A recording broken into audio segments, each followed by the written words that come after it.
Good evening, everyone. This is KMUI, Stephen in Walker, Michigan. And as promised, I wanted to bring you some further reviews of or information about the DVMega Cast. And unfortunately, I've been running into a few problems. Obviously, some of you might notice the difference now. I've been trying to remedy my lighting issues, as well as, just time with work and everything else going on. But I still wish to bring you more information about this DVMega Cast. In fact, opened it up because I was excited about it. We're going to get into a little more details about that here in a minute. But just wanted to apologize, and I'm kind of looking into some equipment to helping with the lighting and the audio. Obviously, I mean, I'm using right now just my laptop to make these videos. I could be using my Note 8, which has been recommended to me as you using a smartphone, and because the cameras on those are a lot better than they are on the laptops and different things like that. But for right now, it's just a kind of a, I want to see if I'm actually going to get into this whole YouTube game or not and actually do more. But as always, grab yourself a cold one and let's roll.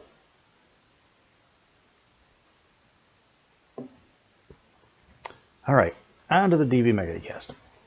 I had the unboxing video. The lighting was terrible. The audio was terrible. Hopefully it's better with this mic. I'm looking to improve a lot of that, but we'll see. Let's go ahead and pull this open. So you got the sleeve, got some nifty little highlights there in the back of the box. The Swiss Army knife for digital voice.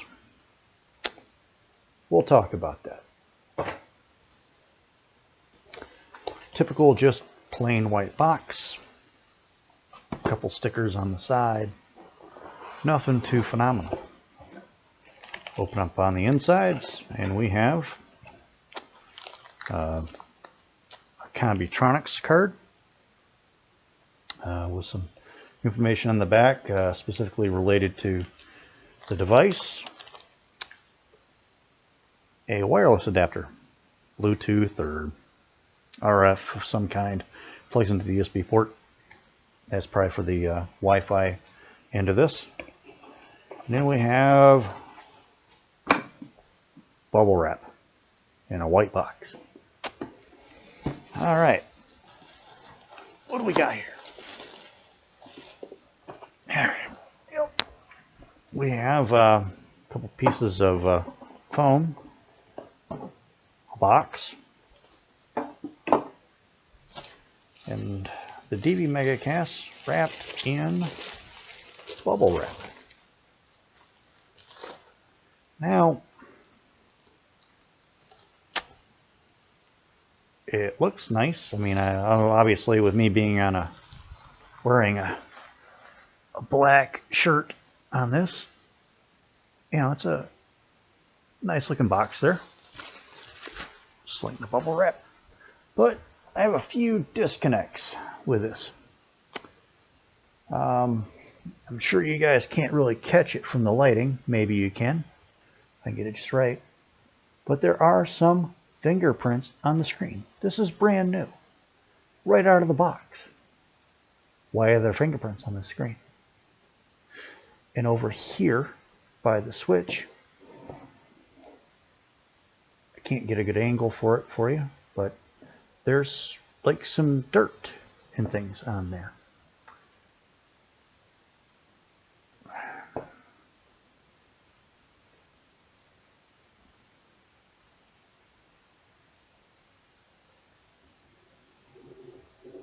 I really can't get a good angle on it either, but I'm sure you can make out a little bit of a few scratches here on the bottom panel in the lighting.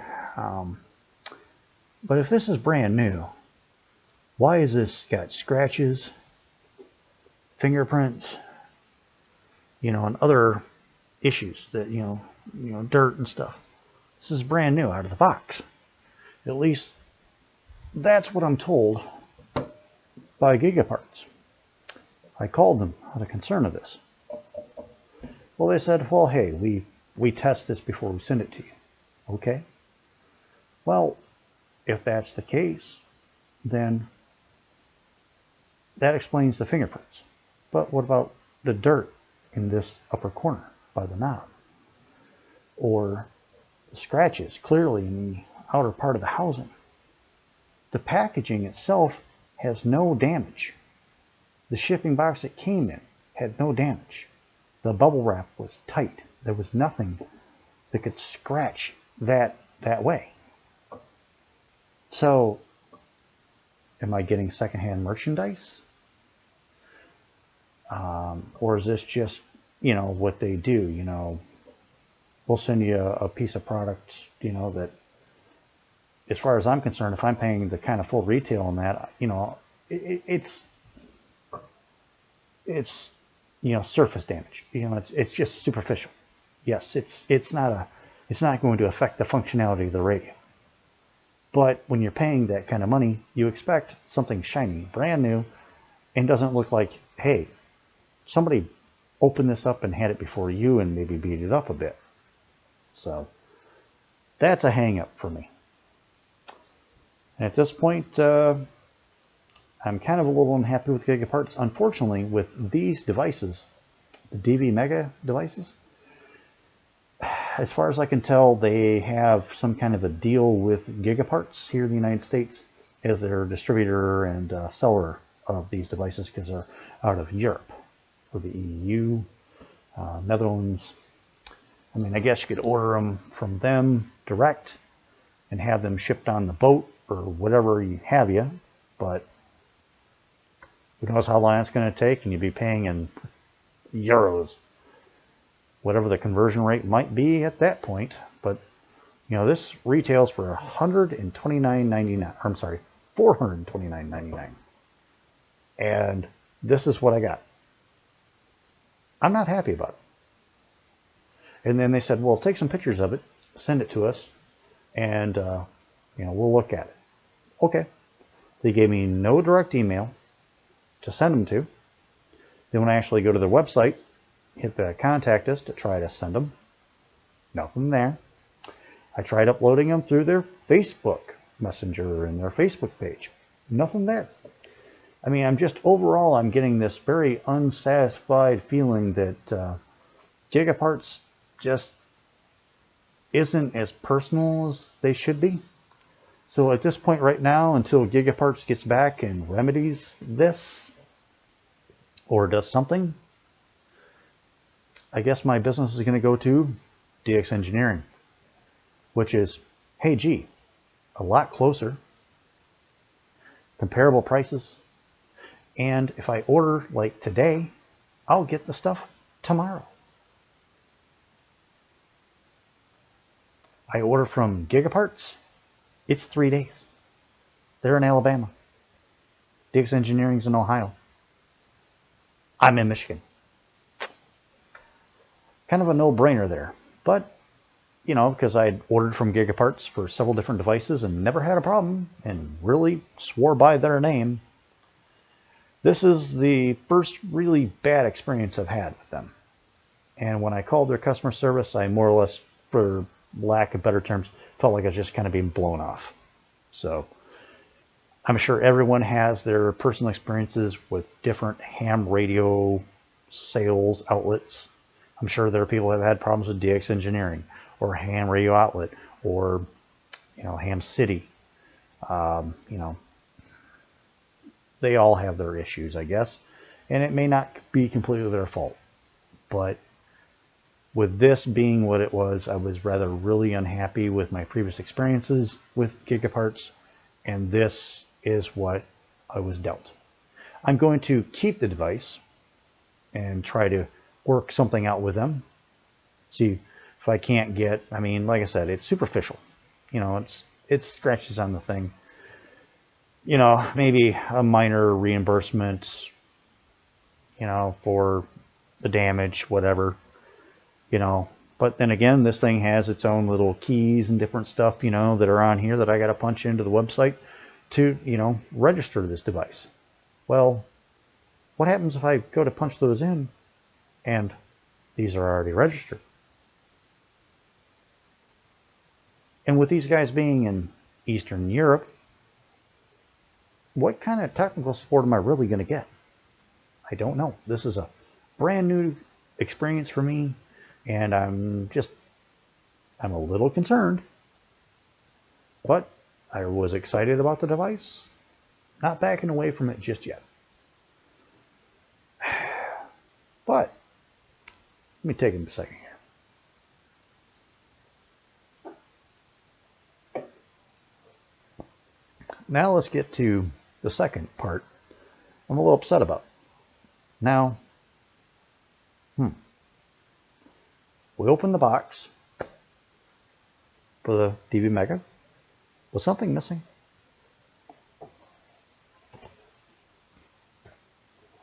Got a box, some styrofoam, and a radio, some bubble wrap. What's missing? If I'm paying $430 for this, US, let's take a review. Yaesu radio, manual. Kenwood radio, manual. ICOM radio, manual. Chinese radio, Anytune 868. A little less expensive than the others, manual. Cheap piece of crap, Baofeng radio, 25 USD. I don't even have anymore because it was garbage.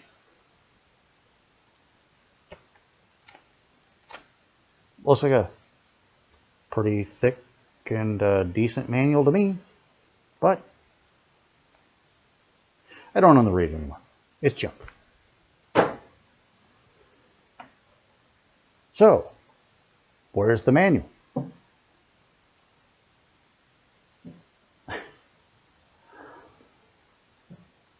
Overall, my experience with this so far has not been all that great.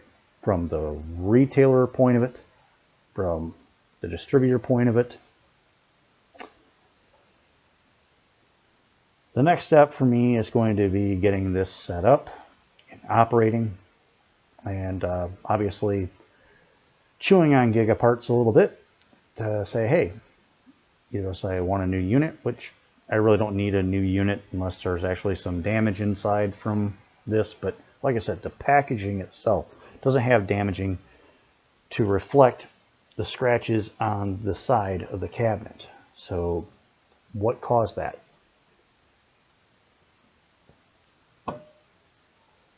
So anyway, that's where we are right now. And once again, we have the the Ambi stick. It's a USB device that goes into the housing here. We'll get that plugged in, and the obviously the 12-volt power plug. We'll get that obviously plugged in, and we'll get it running. Hopefully we'll be able to follow up with a little bit more of this here in the next few days. I'll be heading to Fremont for work here in about a little over a week, and looking for a device to take with me, and it's going to be between this and the 400 XDR that I've got sitting in the box in there. And oh, by the way, it has a manual. Anyway, thanks for watching. Please subscribe, leave comments, give me a thumbs up, thumbs down, whatever. Just let me know how you feel about the videos. I'm new to this game, but anyway, as always, have fun, have yourself a cold one. 73, KDMY will be clear.